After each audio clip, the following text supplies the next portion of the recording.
So now that the 2026 NBA trade deadline is over, we know every asset that every team has at the moment. And I did this video last year and I really enjoyed the timeline of doing it. So I'm going to do it again. We are going to rank every team's future right after the deadline. And when we're taking into account future, we're looking at draft capital, young assets. Do you have your franchise player right now? Are you just playing the lottery luck at the moment? And I'm going to drop all 30 teams into these 6 tiers. We have elite, in a good spot, don't mess it up. So maybe you're in a good spot right now, but there's a chance that you could mess it up going forward. I have boom or bust. So you're kind of in like a tweener spot right now. Maybe you're just starting the rebuild and you just don't want to mess it up going forward, or it could set you back. We have the currently rebuilding teams and the not looking good, which are probably teams that should be in currently rebuilding, but they haven't done so yet. And like always, you can let me know what you agree or disagree with down below as well. So yeah, we can get into this right off the gate. We have the Cleveland Cavaliers. Interesting. So the Cavs last year, I remember I had them in the elite tier because the Cavs were like the 1 seed throughout every single part of the 2025 NBA season. You have Garland, Mitchell, Mobley, Allen. They win 64 games in the regular season. They just trade for DeAndre Hunter. A year later, they lost in round 2 in 5 games. Hunter's not on this team. Garland is not on this team, and they just traded for James Harden. So I don't think they have an elite future anymore, and I am high on the Cavs in the second half, but they are taking a little bit of a risk trading for James Harden, who is 10 years older than Darius Garland. They still don't have a lot of draft capital at their disposal. Some people think that they're getting LeBron James in the offseason, or they're trading Evan Mobley for Giannis Antetokounmpo.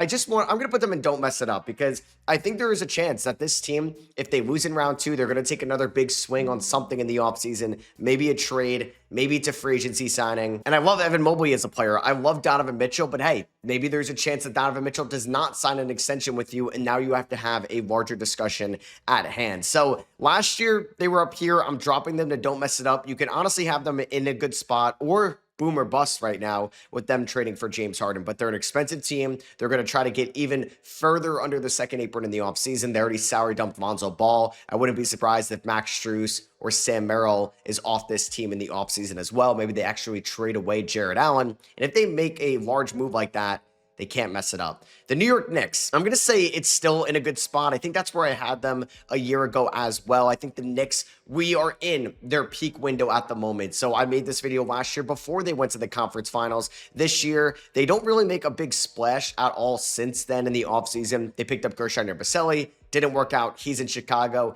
They had Jose Alvarado. They picked up Jordan Clarkson. Hasn't really been the greatest signing either. Mohamed Diawara has given them good minutes this year. Same with Landry Shamet. You could say that the Knicks are also, and maybe don't mess it up, given how wide open the Eastern Conference is at the moment. And if they don't win it all this year, at least win the Eastern Conference, their odds of winning the Eastern Conference are probably going to go down next year when Tatum is healthy and Halliburton is healthy as well. And who knows, the Pacers might add a Peterson, Boozer, Debanza. So you have no idea how the East is going to look. They're in a good spot right now to, I still think, be a top 4 seed in the Eastern Conference over the next 3 to 5 years. That's pretty much the window that I'm looking at for these teams at the moment. But it could get scary real quick, given that they don't own their 2031 first-round pick. They also don't own 2027, a swap in 28, 29, and 2031. They could trade for Giannis in the offseason, who knows? But for now, I think they're in a good spot, and I don't think they're going to have any large decisions soon. Maybe. We'll see if they actually move like Cat in the offseason. Oh, boy.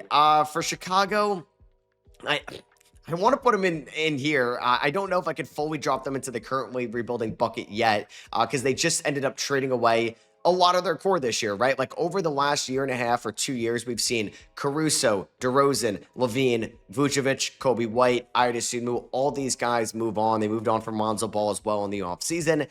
I just don't think, unless the Bulls luck into some free agent, or they really do hit on a draft pick, or maybe they get lucky in the lottery this year, that could change. I just think in the next 3 or so years, I'm not really taking Chicago as a serious team until I know that the front office and ownership will actually embrace the rebuild a little bit around Montes Buzelis, around maybe Noah Essengay. We'll see how good Dillingham looks in the second half. Do they extend Simons or Sexton? How does Jaden Ivey look in the second half as well? Maybe they're going to keep Billy Donovan. Maybe they're going to move on from Billy Donovan. Who knows? I just think it's so wonky right now. Chicago's future is not looking good. For Washington, I mean, they're currently rebuilding. This is going to be the last year of the rebuild, I think. And obviously this changes so much. Like if they land Darren Peterson or Cameron Boozer or AJ Debanza, I might bump them up to the elite tier. But I think right now they're still in the currently rebuilding tier. They're going to get their tank on in the second half. There have been some rough games. They had a great win against Detroit, and then Brooklyn's first half, they were abysmal, and they played better in the second half. And then their game on Sunday against the Miami Heat also was kind of a brutal watch, honestly, rewatching that game. So I'm going to have them in currently rebuilding. We're not going to see much Trae Young. We know we're not seeing Anthony Davis this year either. Shocking moves from them. I think eventually they could drop here or go up to here, but right now they're currently rebuilding. For Denver, I still think they have like an elite future. I think I was too low on them last year when I did this as well, because they have Nikola Jokic, who's in the prime of his career, but I still think he's got 3 to 4 more elite years. They saved a ton of long-term money by moving on from Michael Porter Jr. to Cam Johnson. You may look at that as a downgrade, and yes, as an individual player, Porter Jr. has been a lot better than Cam Johnson this year, but allowed them to go out and get Jonas Valanciunas and Tim Hardaway Jr. and Bruce Brown and a little bit more flexibility. Peyton Watson, if they can get an extension done, and I think you have to at this point, he's going to elevate their future as well. They don't have a lot of draft capital to trade, but I just think Denver is not going anywhere from being an elite team in the Western Conference. Jamal Murray is an all-star this year. He's been incredible. He's in the three-point contest. Maybe Christian Brown gets moved. Who knows? They still have like Deron Holmes, Julian Strother, like those guys they could take a flyer on going forward. And then we'll see Zeke Nagy, will anybody ever take this contract? I like David Adelman as their head coach going forward. And they have Nikola Jokic. So as long as you have Jokic and at least a foundation around him, it's an elite future. New Orleans, it's not looking good. They should be here. I remember last year I put them here, and they were the definition of boom or bust, because last year I'm like, okay, what if they get Cooper Flagg? What if they sell high on Zion Williamson? What if Trey Murphy becomes adjacent to Cooper Flagg or Dylan Harper, and we have our foundation going forward? Well, they dropped to, 7 in the lottery? They ended with Jeremiah Fears. They traded away their first-round pick this year, a team that is 14-40, does not own their first-round pick, for Derek Queen. They traded for Jordan Poole in the offseason. They signed Kevon Looney. DeJounte Murray might not come back earlier than Jason Tatum, and they both tore their Achilles a few months apart from each other. It's just weird vibes here in New Orleans. They fired Willie Green. It's not looking good. Now, one offseason could change this. Last year, I had Phoenix in this tier after their trade deadline, and one offseason you could turn it around. I think I trust Brian Gregory and that Suns front office more than I trust Joe Dumars right now, and that scares me because ownership, don't love the ownership, and the front office also has a big play here. Like, I like the Wizards front office a lot more than I like Chicago's and New Orleans. So yeah, New Orleans, I just don't think it's looking good right now. Who knows how the lottery is going to go? Who knows how the second half is going to go? We're going to see a generational tank off between some of these teams. New Orleans doesn't have a reason to tank, so maybe they're only going to give Atlanta pick 8 at the end of the day, pick 9. They're not going to lose too much sleep over it. But right now, it's just not looking good. Lakers, I want to say that they're a don't mess it up team as well. I wonder if LeBron James is going to be on this team next year. I wonder if Rob Pelinka is going to be the main decision maker in the front office. I still like JJ Redick as a head coach. The Lakers always had a limited ceiling with the way that their roster was built out this year.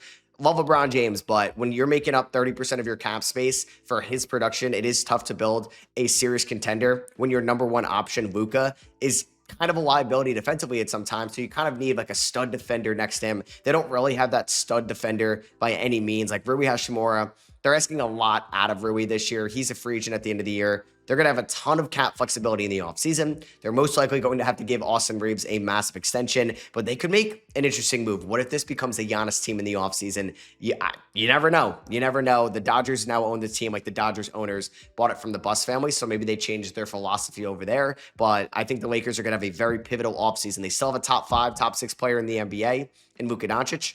Don't mess it up around him. They could also probably qualify for maybe boom or bust. Atlanta, boom or bust as well. I think they could also go and don't mess it up. Now, a lot of things can change if this team lands a top 3 pick. We're booming. If they get like 7, 8, or 9, we could be busting a little bit depending on who they take and if it works out. They've had a very interesting last 2 months, trading away Trae Young for McCollum and Kispert, save a lot of long-term money there. And then they trade away Kristaps Porzingis for Jonathan Kuminga.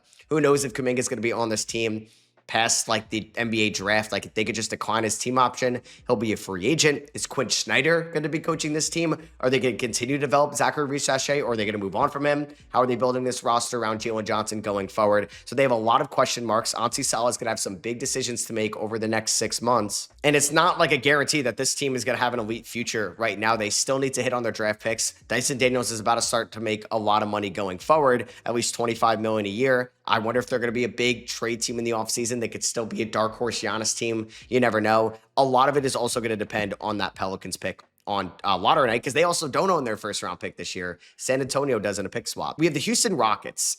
I still want to say that they're in a good spot, but they could also be a don't mess it up team, because even when Kevin Durant inevitably retires in a few years, they still have a foundation of Şengün, Amen Thompson, a Nets first round pick next year. They have Phoenix's first round pick next year. They have a Dallas swap down the line as well. They definitely have some intriguing external first round picks that could luck them into something in the lottery. I don't mind Jabari Smith Jr. and Reed Shepherd and Tari Eason. They're going to figure out if they're going to extend Eason. How is Shepherd going to develop? Are you a little disappointed in Jabari Smith Jr. this year off the extension? But who knows? Maybe the Rockets make a move in the offseason. It just stinks that Fred VanVleet is out for the year, or most likely is out for the year. Steven Adams is out for the year.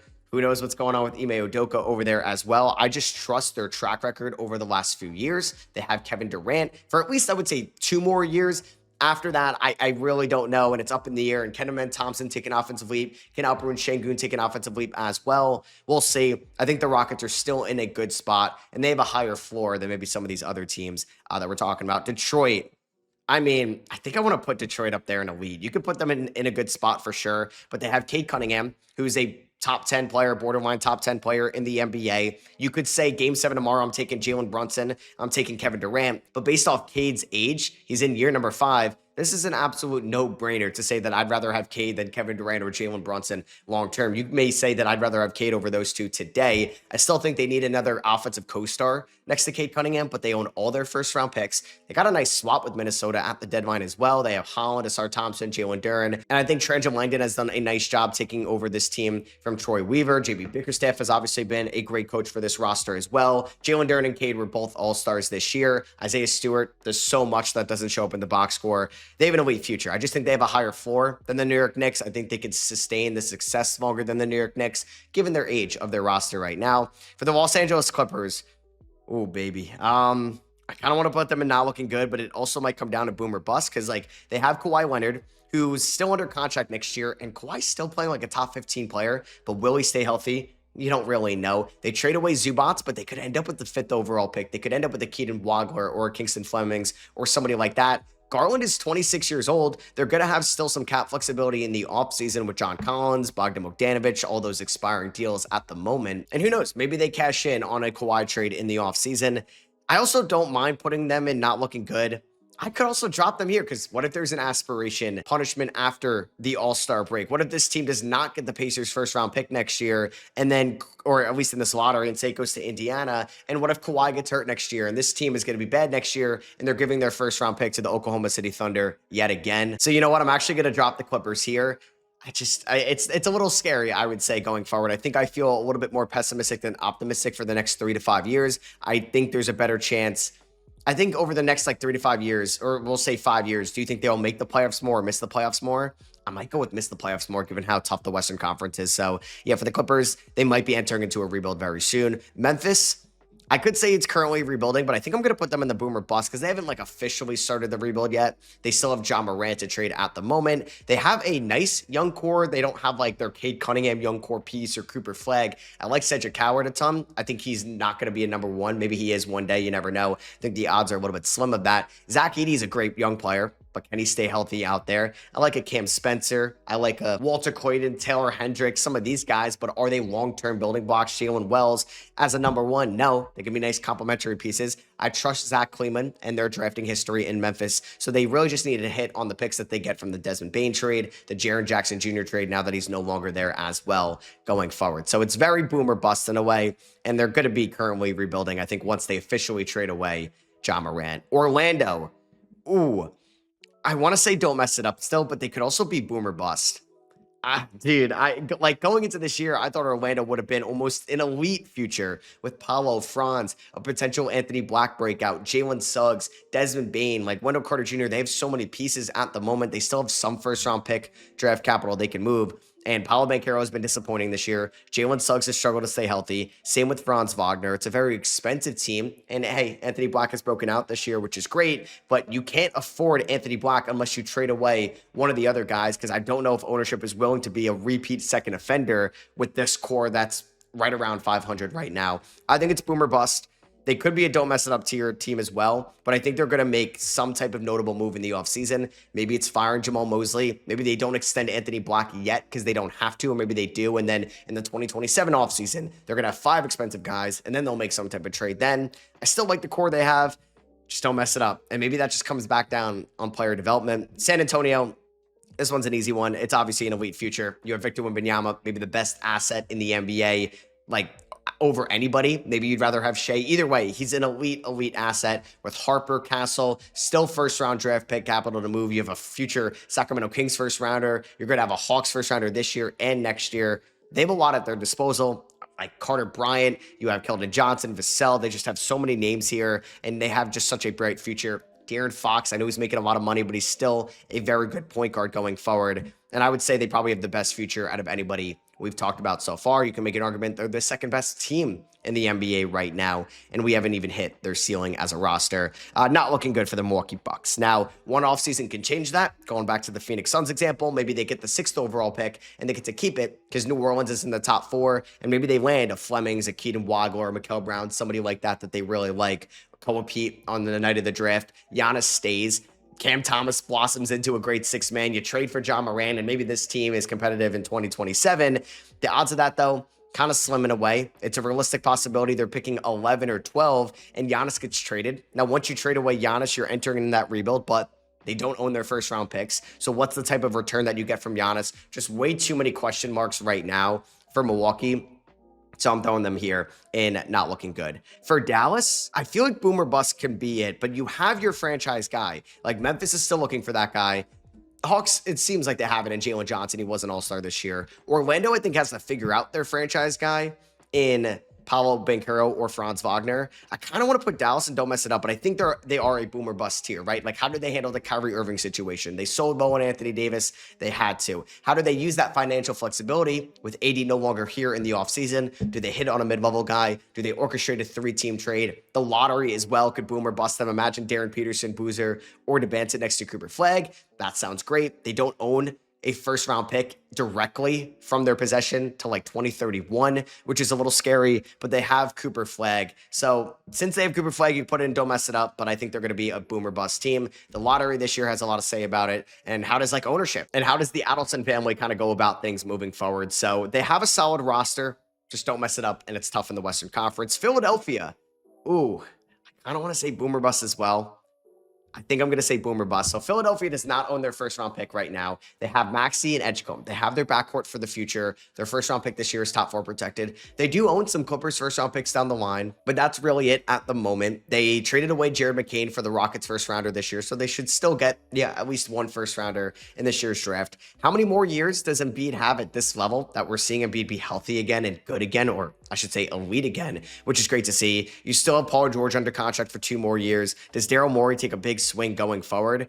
I think the next offseason or 2 is really going to tell us the direction of this team moving forward. Are they on Embiid's timeline? Are they on Maxey's timeline? I feel like it's going to be the latter. Quentin Grimes could technically leave them in the offseason as well. I think they are a boomer bust team, although they've been better than expectations this year. I think Boston still has an elite future. Like, they're a top 3 seed in the Eastern Conference this year. They have one of the best offenses in the league with no Jason Tatum. It's insane. They trade for Vucevic at the deadline. They might actually get back Jason Tatum this year, which is just mind-blowing given that he tore his Achilles last May. And you have Jaylen Brown, who's playing at an elite level. He's under contract going forward. Same with Derek White. He's under contract. Peyton Pritchard is still under a phenomenal contract. They have 1 first-round pick that they got to send out down the line, or 2 maybe, 1 with a swap, and then 1 with San Antonio, because they still have something from that Drew Holiday trade to Portland. But Jordan Walsh looks like a hit. Hugo Gonzalez looks like a hit as well. They have their first-round pick this year. So yeah, I think Boston, I trust Brad Stevens. Joe Mazzulla has really built up a nice track record as a head coach in this league, and they're getting Jason Tatum back, and they're already a good team right now. So their future is elite, 100%. Indiana, I want to say that their future is elite, but I'm going to put them in a good spot just because I'm a little scared of the Halliburton injury, as I am with the Jason Tatum injury, but we're seeing Boston be elite this year without Tatum. Indiana's arguably the worst team in the NBA right now without Halliburton. Now, it's not just Halliburton that's been hurt. Nembhard, Mathurin, Nesmith, Mathurin before the trade, Obi Toppin, like all these guys have missed some time. But what if Indiana falls to pick 5 What if Halliburton takes a little bit more time to get healthy again? What if Siakam starts to show a little bit of aggression? I think those are just cause for concerns if we're looking over the next 3 to 5 years. So I'm just being a little bit pessimistic there. And I'm kind of looking at the floor. I think I just like Detroit's future a little bit more than Indiana. You could put Indiana up here, and I'm perfectly fine with that. The lottery is going to tell us a lot as well. If they keep their pick, yeah. If they lose their pick, I think this is a solid tier for them. Golden State, oh man, it's boom or bust. It's just like this year, they might make the playoffs as an 8th or 7th seed. They're probably not going to win a playoff series. How do they tackle this offseason? Jimmy Butler might be back in like October, November next year. Are they actually going to just trade every single first-round pick and Kristaps Porzingis in a sign and trade and Draymond Green for Giannis Antetokounmpo? Maybe. We'll see how Kristaps looks in a Warriors uniform. He's already been not available for them moving forward. It's honestly closer to this tier, not looking good, than in a good spot. I think it's just boom or bust, and Mike Dunleavy has some big decisions to make this offseason. Miami. I mean, what does Miami even do? Pat Riley, what does this guy even do? They're a boom or bust team as well. I don't want to say it's not looking good because they still have like a solid enough Giannis package if they wanted to go after Giannis, but will Pat Riley actually make a big move? Hero could be a free agent in 27. Norman Powell could be a free agent and leave for nothing this summer. Andrew Wiggins can technically be a free agent this summer and leave for nothing as well. I like Yaku Jonas. I still like Khalil Ware. Jaime Hawkins has been great this year for this team going forward. I like Pele Larson. Like, they have pieces that I really like, and Bam Adebayo is still a good player objectively. It's just they have like, I think they're at a crossroads right now, and they're kind of like a little bit better, but a similar version of like the Chicago Bulls, where they're just like content being where they are. And that's just around 500. For Brooklyn, they're currently rebuilding, but their future could obviously take a massive leap if they land a top pick. Now, if they don't own their first round pick for 2027. So I'm a little scared it's a swap with Houston. So there's a chance they can lose that for nothing out there. But they're currently rebuilding. They know that they're not a good team. They're kind of in a tank off right now with a lot of other teams that we'll kind of talk about down here as well going forward. And the Pelicans, but the Hawks own their first rounder. I think they're just happy with some of the development that we've seen this year from Jaeger Drummond, from Nolan Traore. Ben Seraph had a good game the other day. Drake Powell and Danny Wolf have shown something this year as well. So we'll see. And they got to be thrilled on how Michael Porter Jr. looks going forward. Charlotte, I kind of want to put them in don't mess it up, because they're in a really, maybe I want to put them in a really good spot, because this is future, right? Obviously, the Cavs and the Lakers are better than Charlotte. I'm not ranking these teams at the moment, but I'm just excited about Charlotte's future because Miller, rookie deal. Knipple, you get 3 more years of him under this rookie contract. Like, the Cavs are an expensive team. Charlotte owns all their first-round picks that they can move. They own Dallas's first-round pick next year as well. They have tradable contracts. I have no idea if they're going to end up making the playoffs this year. I would think that they maybe make the play-in tournament, but don't make the playoffs. What if they shoot up in the lottery? They could definitely jump up to elite. A lot of this is really determined on LaMelo Ball's health, but I think Jeff Peterson and this front office has done a phenomenal job since taking over after Michael Jordan sold the team. Maybe I got Charlotte fever, but I think they're in a really good spot, and I think they have a bright future. No matter if like the ping pong balls don't go their way in the offseason, they don't have any terrible contracts. They don't have any aging assets. Like, the Warriors are tied to Steph Curry's age. The Sixers have this large contract in Paul George, who's suspended, and he's not been worth the contract. Embiid is great right now, but he's older and has the injury concerns going forward. Orlando's very expensive. Memphis doesn't have like that franchise core anymore going forward. So you can have question marks about all these teams. I'm high on the Hornets' future, so maybe that's a hot take from me. OKC, it's probably like don't mess it up. No, I'm just kidding. That's obviously like arguably still the best future in the NBA. You have the reigning MVP in SGA, who might go back-to-back. You have Chet Holmgren and J-Dub under these rookie extensions going forward, and I don't think there's escalators in those 2 contracts either. You just traded for Jared McCain, and you still have tied with basically Brooklyn and Memphis for the most first-round picks in the NBA. Those are 2 kind of rebuilding teams, and you're an elite team. You have Cason Wallace, Hardenstein. Like, you have all these pieces that you can either use as a trade down the line or you keep developing. They just hit on AJ Mitchell. We haven't seen Thomas Sorber or Nikola Topic even play yet. I trust Sam Presti. I trust Mark Daigneault. It's obviously an elite future right now. Sacramento, not looking good. I don't even know if I want to put them in currently rebuilding because they still have DeRozan. I'm watching Russell Westbrook play basketball. They have Malik Monk and Zach LaVine. Obviously, if the ping pong balls go their way, like Milwaukee, like Chicago, maybe even like the Clippers, if they get pick 5, I could bump them up to like boom or bust, but Sacramento right now, their future is just not looking good. It's like untradeable contract after untradeable contract. LaVine's got 1 year left. I don't think anybody's taking that in the offseason. Nobody wanted DeRozan. Nobody even wanted Russell Westbrook. They couldn't trade DeMontis Sabonis. If they end up with like the 6th overall pick, 7th overall pick. That is a gut punch. Right now, when I'm recording this, they do have the worst record in the NBA. Obviously, if they get one of the top 3 in the draft or even Caleb Wilson, the future is a little bit brighter in Sacramento. But right now, it's not looking good. For Minnesota, I'm going to put them in a good spot. You could definitely bump them up to elite just because they have Anthony Edwards, who's still so young.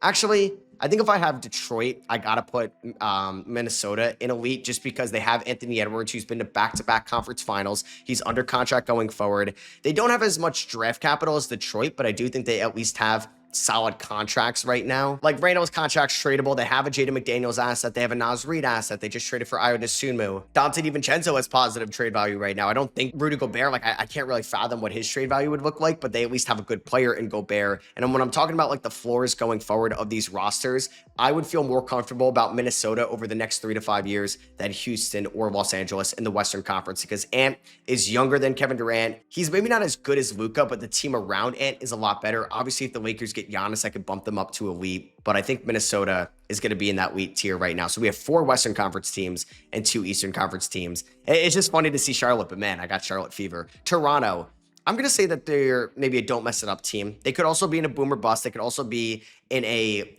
good spot tier. They have Scotty Barnes. You have that franchise guy. Can he be a number 1 offensive weapon in a playoff series? It's still TBD. Brandon Ingram has been great for them this year. Exactly what they needed him to be. And they've gotten nothing this year out of Jakob Poeltl. Quickly and Barrett have been either inconsistent playing wise or with their health. Colin Murray-Boyles looks like a hit. They own all their first round picks going forward as well, which gives them flexibility in a trade. Jacoby Walter has progressed this year. Jamal Shead has progressed this year. We'll see what Grady Dick's future is like. We'll see if they bring back Mamu in the offseason. I think they have a good foundation right now and they have that young piece. They just have some bad contracts. I just don't think they're going anywhere anytime soon. So just don't mess it up. Phoenix, I'm going to say don't mess it up as well. Like if they get a little, I don't know, they go back into their old ways and they make a big trade for a star, it could set them back. They don't really have that many tradable picks. It's interesting too because like Dylan Brooks and Grayson Allen, they're not like locked in as like elite long-term pieces, but this year it seems like they are right now. With Dylan Brooks extension will probably happen in the offseason. You have Devin Booker. They haven't gotten anything out of Kamal Maliwatch yet, so at least they have like somebody with potential on their roster. They don't own a first-round pick this year, but they own it next year in terms of swap, so at least they'll get something in 2027. They have the Jalen Green piece. I just think there's a chance they could mess it up, but yeah, I'm putting them in the don't mess it up tier right now. It's not like they have like the young assets or the draft capital and they have Dylan Brooks. We'll see. We'll see if they're a playing team. We'll see if they're a playoff team this year, but they've been playing with house money. Portland, I think they're a don't mess it up team as well. I think they have the foundation. This year, they've had so many injuries, but they have these Milwaukee Bucks first-round picks. They have a Boston swap. They have all their first-round picks as well, outside of like a lottery-protected pick this year from Chicago. It seems like you have your franchise guy in Denny. You just got to figure out if Sharp, Kamara, Kling, and Scoot, like who are the complementary pieces around Denny. You're getting Dame back next year. You either have Drew next year or you're selling higher on him in the offseason. We'll see if Hansen Yang is going to give them anything. They need to improve the bench. I mean, this year, their head coach gets put in a investigation and basically will never coach again in the NBA in Chauncey Billups. So that was an added wrinkle earlier in the year. Who knows? They might relocate the team. That's been the talk of the town as of late. I think they're in a really good spot, though. Maybe it's a boom or bust team, honestly. Maybe they're kind of like the Orlando Magic of the Western Conference in a way. Okay, I'm fine with that. And then the Jazz, they're currently rebuilding going forward. So yeah, that is me ranking every team. The Jazz obviously currently rebuilding. This is probably the last year of it. I honestly feel more comfortable about the Jazz probably being better next year than the Washington Wizards. But the ping pong balls change everything, right? If they're picking 1, 2, or 3, I love their future a lot more if they're picking 6, 7, or 8, depending on where they are at the end of the season. So I have 6 elite futures, 4 in the West, 2 in the East. I would say the Indiana Pacers are probably my favorite future out of anybody in a good spot. I mean, like, the Knicks are probably going to be better than Charlotte over the next 2 to 3 years, I would think. But, like, long-term future, Charlotte's got a brighter future in a way. Houston, I think, with or without KD, will be just fine. Don't mess it up. I think there could be a big move on the horizon for some of these teams. Just don't mess up that big move. Boom or bust, we either have lottery odds, we have your aging star, we have a questionable front office that I think it could end up going either way. Maybe questionable ownership as well. 3 currently rebuilding teams. More comfortable about these 2 being done with their rebuild at the end of this year, given their young cores. But Brooklyn doesn't own their first-round pick next year. Neither does Utah in a way with the swap. So those 2 teams might be more inclined to be more aggressive in the offseason. Maybe it's not the end of the world if Washington's bad again next year, although I think they'd like to be good. And then these futures are just not looking good at the moment. I would say maybe Los Angeles is my favorite future. It could be New Orleans. I'm a little skeptical about these teams. Obviously, the Giannis return can change everything for Milwaukee. And then it kind of comes down on the front office for the Pelicans and the Bulls as well. So I hope you guys did enjoy. If you did, I'd appreciate you dropping a thumbs up. Let me know down below what you guys thought of this video. Did you agree or disagree with what I had for your favorite team? Please let me know down below. Catch y'all on the next one. Peace.